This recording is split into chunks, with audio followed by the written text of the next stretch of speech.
नमस्कार, योग गुरु धीरज चैनल में आप सभी साधकों का वशिष्ठ योगाश्रम से स्वागत है।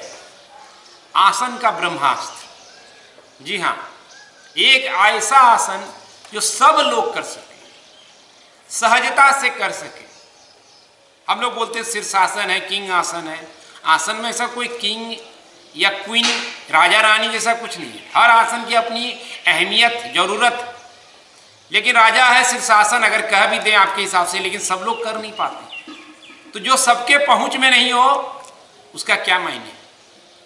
इसलिए एक ऐसे आसन को बताने जा रहे हैं जो ब्रह्मास्त्र है।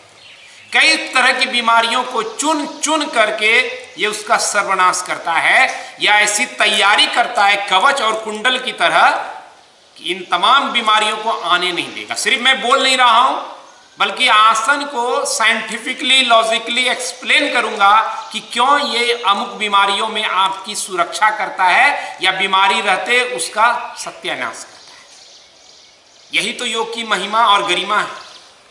तो इसको आज समझेंगे। हमारे साथ भरत नीरज योगी जी हैं और आपके साथ पहले से भी परिचित हैं। इनको लेकर के एक अलग वीडियो फिर से आएगा सामने, बड़े परिवर्तन को लेकर के। लेकिन आज ब्रह्मास्त्र की तरफ बढ़ते हैं, समझेंगे आसन को सही सही करना कैसे। क्योंकि वशिष्ठ योग मानता है कि शरीर को बस मोड़ लेना आसन नहीं है, आप उसको सही अलाइनमेंट में करें। जैसे एक मजदूर भी घर बना सकता है, फिर हम आर्किटेक्ट को क्यों खोजते हैं, इंजीनियर को क्यों तलाशते हैं? क्योंकि वो कम स्पेस को बेहतर यूटिलाइज कैसे करे और सही तरीके से।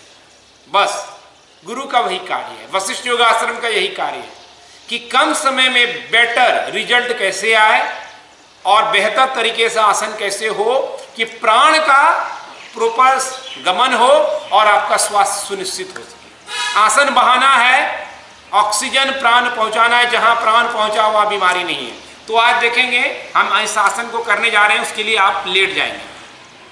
बाकी जो आसन आप फेरिस्त में करते हैं, लिस्ट में है, वो कीजिएगा। इस आसन को जरूर जोड़ देना है हर दिन की साधना में। मैं इसको कंफर्म करना चाहता हूं कि हर दिन की साधना में इसको आपको, जब आसन को फिनिश करने जा रहे हैं तब ये कर देना है। और कम से कम 2 से 3 बार रिपीट भी कर सकते हैं अगर कोई होल्ड ना कर सके पोस्चर में। समझेंगे कैसे करना है। लेट गए, दोनों पांव को इस तरह बेंड करना है कि आपके पांव के बीच में हिप के बराबर गैप है। ये सुनिश्चित रखना। कई लोग पांव को जमा देते हैं ऐसे मिला के, ये गलत। तो पांव के बीच में हिप की चौड़ाई और हील को हिप से 4 उंगली के करीब दूरी पे हमने रखा हुआ है। इतना दूरी रखिएगा। बाजू में हाथ रखिएगा, कंधा रिलैक्स, नेक रिलैक्स। किसी को नेक में प्रॉब्लम हो तो इस तरह से सपोर्ट लगा सकते हैं, ऐसा। तो इसका ख्याल रखना है, अदरवाइज जरूरत नहीं है। जिसका अलाइन हो, नेक सहज है, वो ऐसे ही रखिए। अब यहां से श्वास लेते हुए धीरे धीरे ऊपर उठेंगे। ख्याल रहे, उठते हुए कई लोग कंधे को बहुत हिलाते हैं ऐसे। दिखाइए भरत जी कैसे गलत तरीके से कंधे उठाते हुए, ये नहीं होना चाहिए। बस सिंपल वे में आपको चारों, मतलब दोनों पंजा और दोनों कंधा स्थिर रखते हुए, गर्दन सिर को स्थिर रखते हुए सिर्फ पैल्विक रीजन को उठाना है। अभी मैं विस्तार से समझा रहा हूं, हड़बड़ी मत कीजिए वीडियो को देखने समझने में, रिजल्ट नहीं आएगा। फिर समझेंगे नहीं तो उतार नहीं पाएंगे जीवन। तो हमने क्या किया, धीरे से उठाया। और कंधे को खोलने के लिए इंटरलॉक कर सकते हैं। किसी को अगर दिक्कत हो तो छोड़ सकते हैं किसी चीज को। जैसे प्रेस किया, ये और ओपन हुआ, पंजे को नीचे दबाना है। ध्यान रहे, कई लोग जब इस सेतुबंध को करते हैं तो उनका पैर, फिर आप उठाए रखिए, पैर ऐसे फैल जाता है। तो ये गलत है, कमर पे प्रेशर आएगा। इसको आपको हिप को, नी को अलाइन ही रखना। आप कमर उठाएं और धीरे धीरे हाथ को खोल के सपोर्ट दे सकते हैं। आप ब्लॉक का सहारा शुरुआत में ले सकते हैं। जिनको बहुत कमजोर लगे, कंधा उठ रहा है, वो नहीं उठना चाहिए। चिन्ह आपका यहां से लगा रहा है। इस स्थिति में आप बने रहेंगे। ज्यादा लाभ के लिए आसन की पूर्ण स्थिति है। मैं लॉजिक बताऊंगा किस बीमारी में क्या लाभ देता है। ज्यादा लाभ के लिए आप श्वास लेते हुए पेट फुलाएं, धीरे धीरे श्वास लेना है, जोर से नहीं। और श्वास छोड़ते हुए पेट को अंदर करें, यानी वशिष्ठ प्राणायाम ब्रह्मास्त्र के साथ महापुण्य को जागृत करें। इसको जोड़े। अब समझेंगे इस आसन के क्या लाभ है। शुरुआती आंतरिक लाभों की चर्चा करते हैं। ठीक है, आप देख रहे हैं कि पहली बार क्या होता है, हाथ ऊपर है और सिर नीचे। अमूमन क्या होता है, मेरा सिर ऊपर है और हार्ट नीचे के साइड में, ठीक है। यहाँ पहली बार हार्ट ऊपर हुआ, तो ब्लड का सपोर्ट जो है, ज्यादा सर्कुलेशन थायराइड रीजन की तरफ होगा, विशुद्ध चक्र। तो आपके इस चक्र के जागरण से थायराइड की प्रॉब्लम, पाराथायराइड के प्रॉब्लम, तो जिनको थायराइड है वो जरूर इस आसन को जोड़ लें। पहला, ये पहली बात हुई। आंतरिक बात, हार्ट का प्रॉब्लम है तो हार्ट का चेंबर खुल जाएगा। हाई ब्लड प्रेशर के लिए बहुत इंपैक्टफुल है। किसकी का हार्ट में ब्लॉकेज है उसके लिए अच्छा है। लंग्स का चेंबर खुलेगा, या ब्रीदिंग की डिस्कंफर्ट है, श्वास का रोग है, अस्थमेटिक है, उनको करना लाभदायक है। दूसरा, लीवर की समस्या, ये लीवर का एरिया है जो ओपन हो गया, खासतौर पे लीवर की समस्या में क्या होता है, लीवर सिकुड़ने लगता है। भरत जी कंफर्ट है अभी, नहीं तो फिर बीच में एक्सप्लेन करने में थोड़ा समय लगता है। तो आप लीवर क्या होता है, सिरोसिस जो होता है आप सुनते होंगे, लीवर का सिकुड़ना। अगर दारू पीते हैं लगातार, लीवर सिकुड़ जाता है। आदत नहीं छूट सकती दारू की, तो सेतुबंद की आदत जरूर जोड़ लें एटलीस्ट, फिर बाद में दारू भी छूट जाएगी। तो एक चीज ये ख्याल रखना, ये 3 अंग महत्वपूर्ण हुआ। इसके बाद इधर आते हैं, यहां पे किडनी के लिए रामबाण। किडनी का रोग होगा ही नहीं, देखिए रोग है तभी नहीं करना है। हेयम दुखम अनागतम, यानी आने वाले बीमारियों से रक्षा योग का ध्येय है। Prevention is better than cure. ये तो ये किडनी के लिए अच्छा है। और हाई ब्लड प्रेशर के पेशेंट जो भी हैं, उनको देर सवेर किडनी की समस्याओं का डर रहता है, इसलिए नियमित इस आसन को परमानेंटली जोड़ लें। प्रोस्टेट ग्लैंड है, आप गिनते जाइए कितनी बीमारियां बता रहा हूं मैं।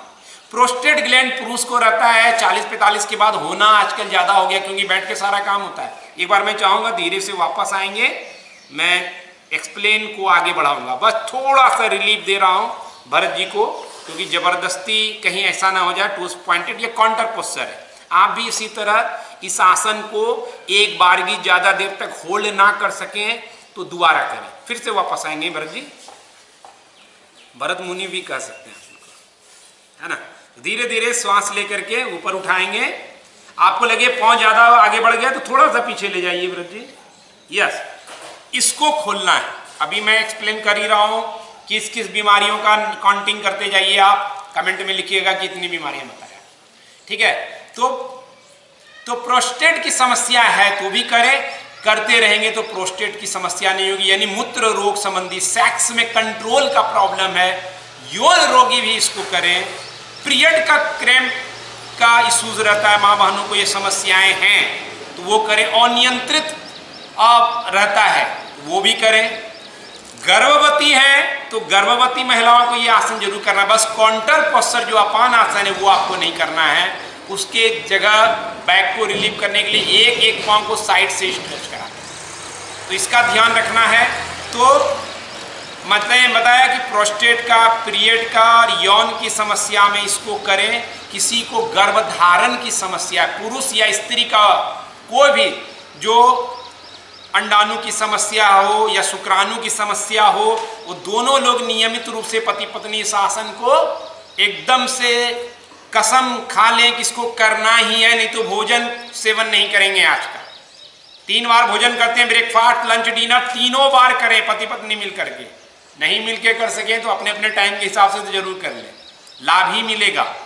तो इस तरह के तमाम जो है गोनाड्स ग्लैंड करते हैं, ग्लैंड जो प्रोडक्ट हार्मोन करता है वीर्यवान बनने के लिए ये आसन काफी इंपैक्टफुल है। इसलिए इस आसन का नाम जो एंशियंट यानी प्राचीन योगियों ने सनातन व्यवस्था में कहा सेतुबंध सर्वांगासन। सेतुबंधासन है और उसके साथ जुड़ा हुआ है सर्वांगासन। क्यों? सभी अंग को जो फिक्स कर दे, फिट कर दे, सेहतमंद कर दे, निरोगी काया दे, ऐसे। और दूसरा अब ये आंतरिक अंग हुआ, बाह्य अंग का क्या होगा? कमर का, बैक का पेन खत्म होगा, पैल्विक फ्लोर मजबूत होगा। पैल्विक फ्लोर मजबूत नहीं होने से हमारा शरीर का वजन घुटने पे जाता है तो घुटने दर्द की समस्या होने लगती है। ये एरिया सबसे बड़ा बोन्स है हमारा, आप देख सकते हैं इतना बड़ा बोन शरीर में कहीं नहीं है। स्पाइन तो एक अलग अलग युग्म है, उसको अगर हटा ले तो ये सबसे बड़ी हड्डी है। अगर ये ठीक नहीं रहा तो आपको बैक पेन, घुटने की समस्या, पेल्विक का रोगी हो सकते हैं, थाई रिलीफ होता है, दिन भर काम करते हैं, इसकी समस्या हो सकती है।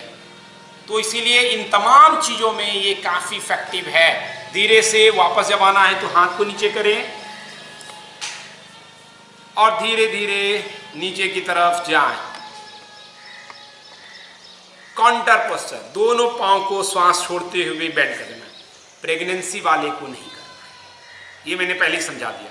टोस पॉइंट पे कितना उठाना है, जितना भरत जी उठा लिए उतना क्या नहीं, पहले दिन थोड़ा ही उठता है तो उतना ही करें। बताया 2-3 बार कर सकते हैं, एकदम रिपीट कीजिए। हर आसन में 2-3 बार रिपीट करने की जरूरत। जबरदस्ती रुकें क्या कि ज्यादा लाभ लेना है, नहीं, वो और नुकसान कर देगा। धीरे धीरे सामर्थ्य बढ़ाना है, ठीक है। एक दिन में नहीं खोना। अरे गुरुजी ने कहा 1 से 1.5 मिनट तो रुकना ही रुकना है, नहीं, ऐसा मैं नहीं कहता हूं। अपनी सहजता का ख्याल रखें। फिर सिंगल लेग की भी कर सकते हैं। ये एक पांव से एक पादापान। प्रेगनेंसी वाले को इसी पांव को थोड़ा हल्का सा साइड करके स्ट्रेच कराना, पेट पे दबाना, साइड में। उधर से दिखाई नहीं हो तो मैं आपको दिखाता हूं, थोड़ा बाहर में भी, तो बैक रिलीफ हो जाएगा इस तरह से। तो ये अब लेट जाएंगे फिर शवासन में। ये फिनिशिंग आसन है, यानी आपको आसन अभ्यास का जो क्रम है उसके आखिरी में मोटा मोटी करेंगे। इसके बाद आगे करना चाहते हैं तो सेतुबंध के बाद सर्वांगासन कर सकते हैं, हलासन कर सकते हैं, मत्स्यासन कर सकते हैं, शवासन कर सकते हैं। अदरवाइज यही फिनिशिंग में कम से कम इस आसन को जरूर करें। तो रखिए ख्याल, कई बीमारियों से आपको करेगा ये बचाव। और इस ब्रह्मास्त्र को हर दिन अभ्यास की धारा में जरूर जोड़ लें।